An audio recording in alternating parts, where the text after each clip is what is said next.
Patrick, welcome back to F.A.C.E, partner. Hello, sir. Hey, how are you? Don't call me sir. How you doing, Patrick? She prefers lady. I'm doing great. Okay, yeah, man. Call me man, right, Steve? Okay. Anyway, Yeah. I know I could go either way on a mic, but I'm a man. So, Patrick, great to have you back. Yeah. So much fun, Dale, talking to you each time there. It's a pleasure. Yeah, and pretty interesting time in the precious metal market with all these central banks meeting. And if you can share your screen, we'll delve into a couple of markets, because I've paid attention to your work for quite some time now. And I have some curiosity about what's happening here with, you want to start with 10 years and the rate of change? Because, yeah, go ahead. Yeah, well, that was just a chart I started working on yesterday. Yeah. And sometimes I just go down rabbit holes. I just go through tickers and stuff that looks interesting, and then I try just to keep adding pieces of evidence, right? So previous work, you found out the technical breakouts, whatever instrument you have, then you have correlations, and then you see what fits, and then after that you just try to always search and build. And this one, and it has your one of the tools that both you and Kevin believe in and use quite often is the ARC. Exactly. And this is a big game changer, I've realized, and especially this, we're so lucky in the precious metals complex because we have data since 1971 and before. So we have over 50 years of data, and this is the 84-month rate of change. So the 7-year rate of change, picked that up from a Blackbeard research report. And he told me that that's something that I think that Martin Armstrong really believed in these 7-year cycles. And then I have a whole bunch of other people saying, oh yeah, 7 years. It's the length of time the body rejuvenates, whatever it is, like moon cycles. Like, I don't want to go down that route, but yeah, it's a number of completion, like 3, 7 is as well. Yeah, number of completion. So what's it saying? What's the message here? Well, right here, essentially 7-year rate of change. So you'll see here, let's say the data starts in 2003. So now you have to add 7 years, or 2002, add 7 years. So wherever you are here, so let's say it's 687%. So that means if you would have bought the instrument exactly 7 years ago, you would have, at this stage, you would have had a 674% move from there. Okay. And it's given it all back in here. Exactly. And this is for the securities held outright. So the US Treasuries securities maturing over 10 years held by the Fed. And you see when it's, so that means the rate of change has been slowing down. And gold, actually, when it had a topping pattern here, it kind of, when it broke down, it was kind of sniffing that this would eventually slow down, right? So right now for 65 months, the US Treasuries have been stagnating, just moved sideways. And gold actually broke out before, probably have to zoom in, but it broke out in June of 2019 ahead of this crazy move up, this reascension. Okay, yeah. So and this is this is a correlation that's saying higher rates doesn't hurt gold, but it's actually a propellant for the move. Well, yeah, on this particular chart, there's no, that's why I'm not quite sure what this means for rates if the Fed holds more and more US Treasury securities. But it does seem that if that, since 2001, when this was the more and more the Fed held these US Treasury securities, there was an explosion in the rate at which they held them. Gold was pricing in whatever monetary imbalances that could ensue. Whether it's because here I didn't overlay like the Fed fund rates, I didn't overlay, so it's tough to add that piece of evidence. And this could totally change. That's the thing is, when somebody says, oh, you're moving the starting point, like people, Bitcoin has outperformed, let's say gold, but they choose like 1 month after its inception when it was worth like $1, right? Of course, it's going to beat everything. Yeah. And what I would have loved to have seen here is data going back further than 2003. I would have loved to see the data in the 60s or 70s, and then I could try to make some more sense. Because sometimes what I've realized, there's huge cycles. Let's say we're in the inflation cycle from what if you're in a 40-year cycle or yes. 50 So let's say from 1940 to 1980, we were in an inflation cycle, secular. So there were up and downs in inflation, but overall it was doing higher lows and higher highs all the way to the crescendo top in inflation in 1980. And since 1980 to today, we've been going in a disinflation cycle. So lower lows, lower highs on the inflation. So all this, whatever we're seeing here, is just a tiny part of the puzzle, because if you zoom out, this behavior could just be related to the fact that we're in a disinflation cycle. And once we flip the script and we're in a true secular inflation cycle, this type of correlation, maybe you'll start seeing gold moving up while the US treasuries are less and less bought up by the Fed, right? Yeah. So okay, so we also had a discussion last time I talked to you about that I thought gold, rather than being a great inflation hedge, and it has been, but it's more of a monetary hedge, and that we needed some type of currency debasement or a bear market in the dollar to really get gold going. So since you and I talked, it made new highs, and silver's been under pressure. Do you have anything about where you think the dollar rally may terminate? Jesus, you know what? That's the scariest part, because I'll do this chart with the dollars. Okay, I'll put the US dollar, I'll put the VIX.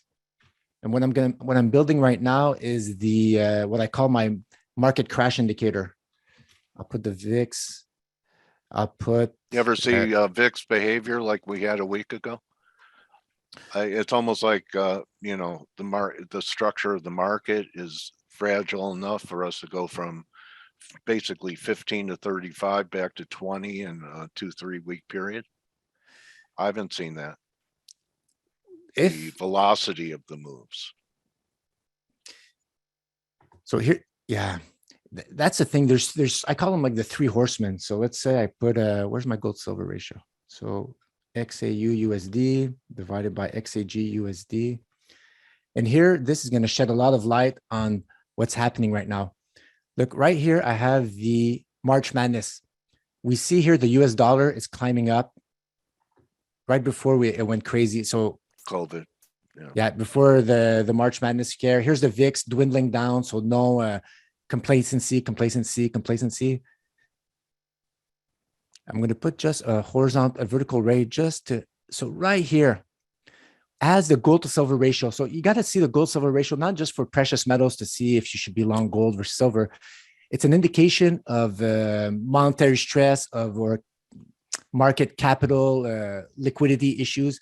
Gold silver ratio is going up. So that means gold could be stable or going down, but silver is getting sold off, because this ratio here has a strong negative correlation with silver. So if the ratio is going up, there's a high probability chance that silver is going up. So it's getting sold off, and silver gets sold off before market crashes. If we're not in a healthy situation, silver gets sold off. So that's the first horseman.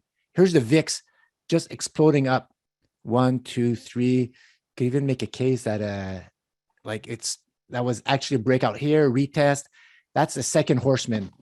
And then when you see the DXY keeping grinding up, that puts so much stress on US equities that eventually they capitulate, and then it's risk off. The whole thing sells. The US dollar explodes. Look where we are today. The US dollar is not letting up. It's not. Look at that. It's just not letting up.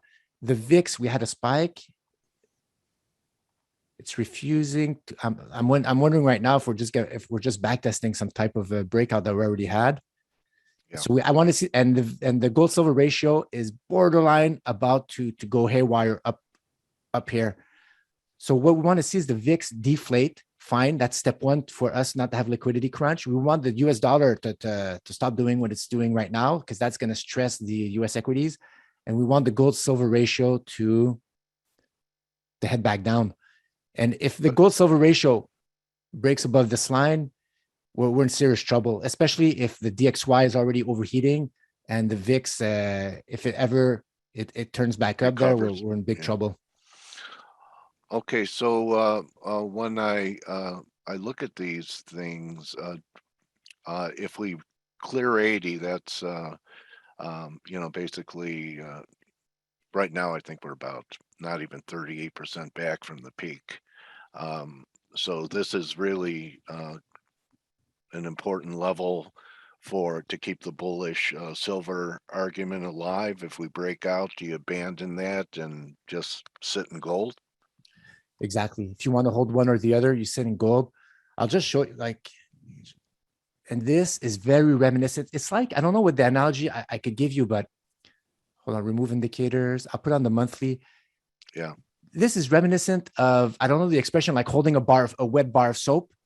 It's Yeah. either you hold the bar of soap and you're able to control it and it just, you're able to wash your body, or it just, damn, it slips out of your hand and it just shoots upwards. And Okay. right now, check out this. So right how, here's we are in the monthly close. I really want to see December close below 79 actually and start turning back down. That was 2019, 221. Now I'm going to show you what happened in 2011. In 2011, where am I? 98. There you go. Okay, right here. That's right. Yeah. So I'm just going to use my trend That line was a tools. huge, that was a Right bottom. here. We're right here, Yeah. Dale. Look at all these wicks. This could have turned up. We could have had another market crash in 2011 if this would have busted upwards. So, but what happened instead of market crash? It was the inverse. Everybody thought probably market crash after the 2008. Everybody was scared of this is the deflation in 2008. Everybody was always scared. But what happened? We had a melt up in silver right after this huge scare. So this could actually happen right here, turn all the way back down. But first, we have to get rid of. We have to hold on to that bar of soap, right? All this liquidity that they put in, whatever, has to not. The market has not to break, and if it doesn't break, silver's going to start pricing in. Okay, we're not. There's no liquidity event. All this arbitrage play of gold already going up to all-time highs. I'm far behind my all-time highs. It's look, we're not going to crash. It's time for silver to have another strong rally. This is a type of event that could be happening here. So, okay, interesting. And when it comes to the arcs, last time you and I talked, silver was threatening breakouts to the upside, and that head and shoulders formation didn't work. It was negated over that 25.5 level, never did it. So I'm wondering what your arcs are saying now with this short-term decline that we've had in silver. So we're still within most of these arcs. It hasn't done any damage to your long-term stuff. No, and that's the good question. Is always folks have to ask what time frame was whatever analysis you do, it's valid for that time frame, and it has impacts on the smaller time frame. So look, until we close above this this wall here, so 27, 29, it's kind of an area right here. Could drag that line down until we get above this congestion area. This is like the worst case scenarios right here for silver, and still be in a bullish configuration, right? Because if you could retrace anywhere up here, you're still doing a higher low than you did in March Madness on a monthly close. And like any classical charting, they'll see that often there's retests of important bases. So the arc would really still have integrity. It looks like even down at 17 before it would start to come out the other side of the arc, right? Exactly. Here you have a bullish, expanding, descending wedge. So short-term traders, you want to keep an eye on this neck. Put an alert here. Right-click alert. Go take a coffee. Go have fun with your kids until this line breaks. You just wait. So the low risk opportunities to get into silver, it's not here. It's going to be anywhere in this zone right here, or as soon as the market proves to you that it's able to close above this monthly defined breakout line, then you're set. Do you have any numbers? I'm figuring between 20.5 and 19.5 or so in that range. Or do you think it could actually trade at 17.5? And well, we're right here on the walls. Anything can happen, right? This is a congestion area, so a lot of transactions here. We haven't closed below. This close was $22.16. Look, if we close below 22. 21, Yeah. this could the waterfall. But this, you know what? If this happens, if when you consider the weight of evidence, this is on the previous charts. If this silver goes here, there's a liquidity event happening. So the VIX is going to skyrocket. The gold silver ratio is going to skyrocket. The DXY is going up, and this would probably be a liquidity event right here if we drop all the way down here. And that's $18 that comes into the spring. Man, this is monthly. Like, are we going to break That down monthly? now? Because March popped up when you were on that arc. It could happen in January. Even yeah. Let's say we have a crazy wick, right? A crazy Yeah. like March Madness. Yeah. Are those cool? Well, yeah, we could have March Madness in silver too. Yeah. There you go. All right. And that's 18.20. There's your $18. Yeah. Oh man, but this is the buy opportunity of a lifetime. If it goes down to 18 there, Yeah. not financial advice, guys. But Yeah. look at this base. This is just yeah, it checks the breakout there. There's a lot of confluence, but at 19. Pretty much. Yeah. So, that's going to be interesting to see if we get there. So anything else that's really that you and Kevin are focusing on going into the end of the year? And I this time of year, I like to ask people, I could probably guess what you think might be the best opportunity in 2022. Let me guess, buy a break in silver if offered at $18. Yeah. Silver is getting a lot of attention, or the cryptos, but there's stuff that have been moving super strong, like agriculture stocks. Man, they've been. You can't eat silver, man. You can't eat, right? Yeah, you could use it for maybe a crown, but if you want to stand out and blind people when you smile, look at that. Yeah, that's a potash. Yeah.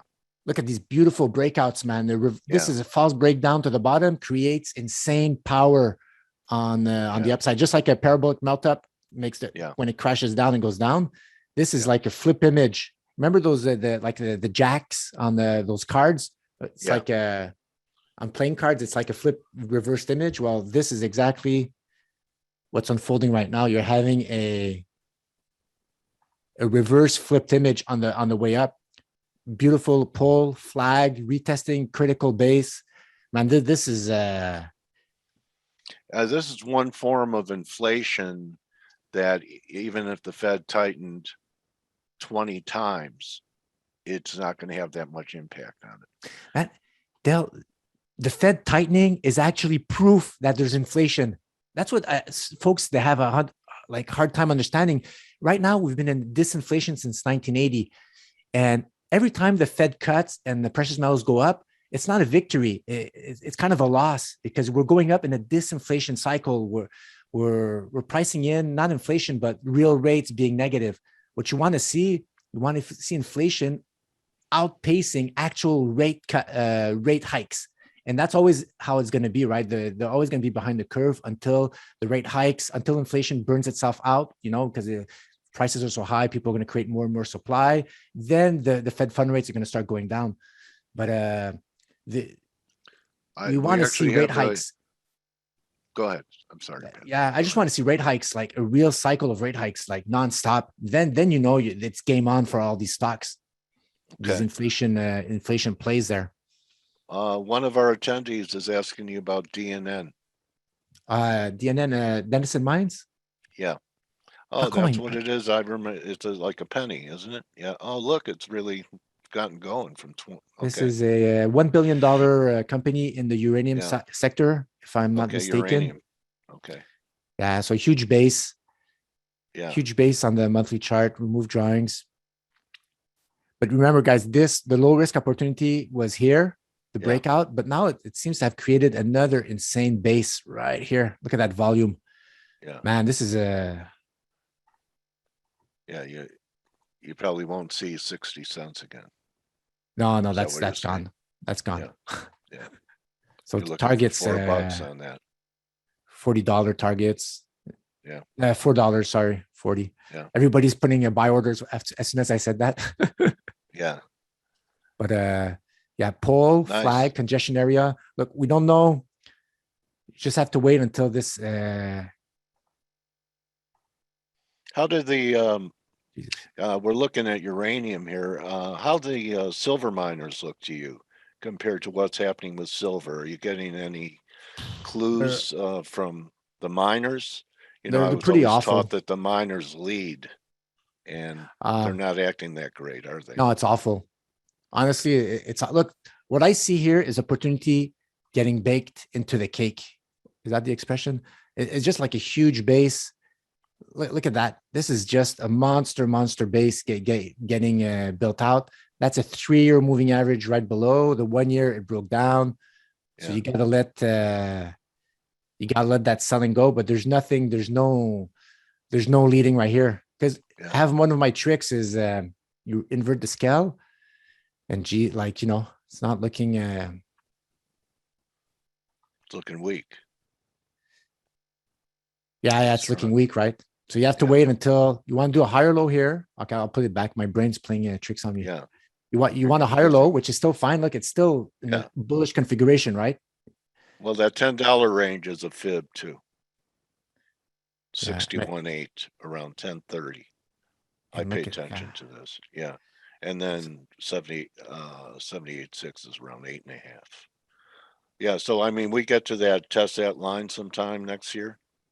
I'm going for it. yeah, exactly. Well, it's all about risk, reward, and the timing. Yeah. Like with all the other pieces of evidence, that the U.S. equities, as soon as they start rolling over versus gold, then capital flows are going to come in SILJ and they'll really move crazy, right? So you Yeah. gotta look at that. That was an insane move right there. Falling wedge broke out. What's the target of a falling wedge? It's the start of it. Right. Bam, overshot. Yeah. So you gotta let these set your lines in the sand, guys. Do that. Put an alert here and just wait, guys, like a tiger. How about this nonstop stock index bull market continuation? We'll wrap it with that. We going to blow through new highs and go to 4,900 in the S&Ps, like a lot of the bulls are saying here. Well, I'm not any stock index. Yeah, you're not really focused on the stock indexes. What you want, low risk. This is a fear of missing out there. I just saw some interviews now. You're hearing about rock star rappers buying NFTs and cryptos and like, Jesus, man, when that happens, when these guys start publicizing, it's not a good sign. Tom Brady trading Bitcoin on a commercial, and then you have Matt Damon saying only the brave are rewarded for crypto.com. And then you have the commercial of people jumping into a scene they don't belong in, like a football game, and all of a sudden there's someone in there and they go, "Are you on the team?" And they say, "No, but I am an investor in QQQ." Okay, so that too, getting a lot of those, getting a lot of those, cover of Barron's type thing or Time Magazine type of media. It's not a secret anymore. You know what I mean? Exactly. And you've seen these cycles happening over and over, right? .com bubble, 2008. Look, this is a base. This was, as soon as you broke out of this 10, 20-year base, that was the time to, look, 2013, that's when gold crashed. And that's when US equities went for a run. But look, where's your support here, Dale? Even if it does go up, it doesn't mean it was correct to enter at this level. It just doesn't make sense. Support looks back at I'd say the pre-COVID peak, which is 3,200 or so. Yes. There's a vacuum here, right? There's a hole.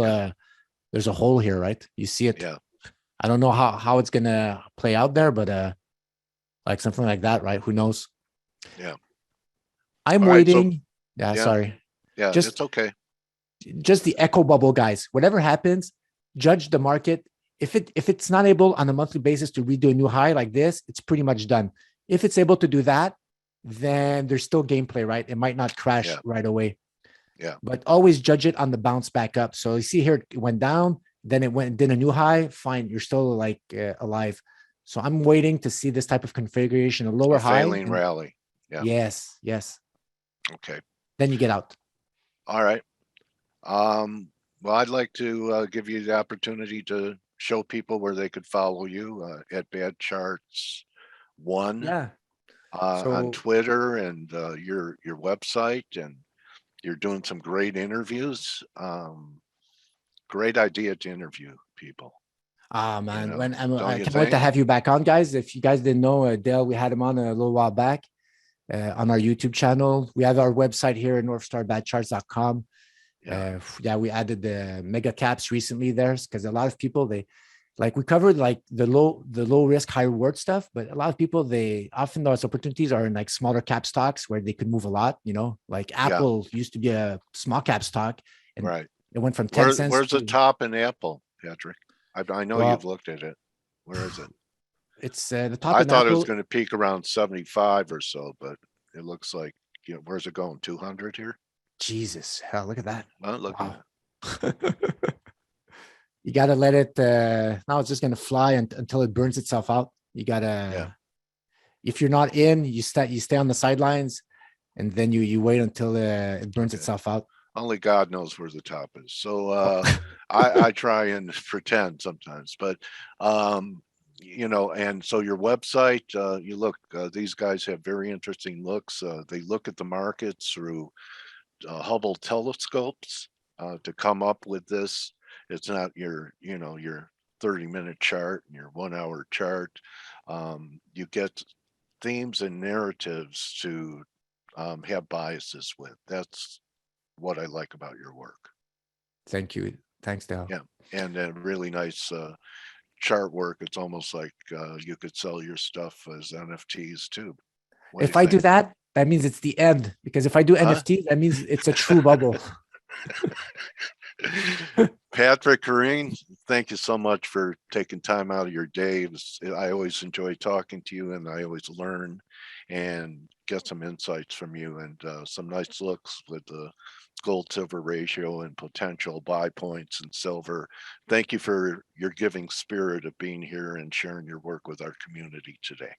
It's my honor, Dale. Truly. Thank you. Okay, buddy. So if you know, check Patrick out. His partner is Kevin Wadsworth, and these guys, 1 + 1 = 11. All right. So Merry Christmas to you and your family. Thank you. And pass that over to Kevin, and good hunting the rest of the year, and look forward to talking to you in 2022, buddy. We will. We're going to host you. Give me a call. We'll set you up, Dale. Okay. So everyone's thanking you, Anthony and Ingmar. All right. And they're asking if it's posted on YouTube. Yes, it is. So you can watch this again. And thank you again, Patrick. Thank you, sir. Take care, guys. All right, buddy. And remember, don't just count your pips, count your blessings. You could join the team on the Morning Edge. Guys, to get into the Morning Edge, you have to use your edge and shave before you go in there. So adios, everyone. And we'll see everyone for Turnaround Tuesday. Big Fed week. So we'll be listening to a lot of lies from the central bankers all week. So get used to it. Adios. See you guys. Bye-bye, Patrick. Hey traders, this is Blake Morrow with ForexAnalytix. Thanks for stopping by our YouTube channel. Don't forget to like these videos, share them, and subscribe to our channel so you don't miss any of the content that we provide here for free. Thanks for stopping by. I'll see you in the next video.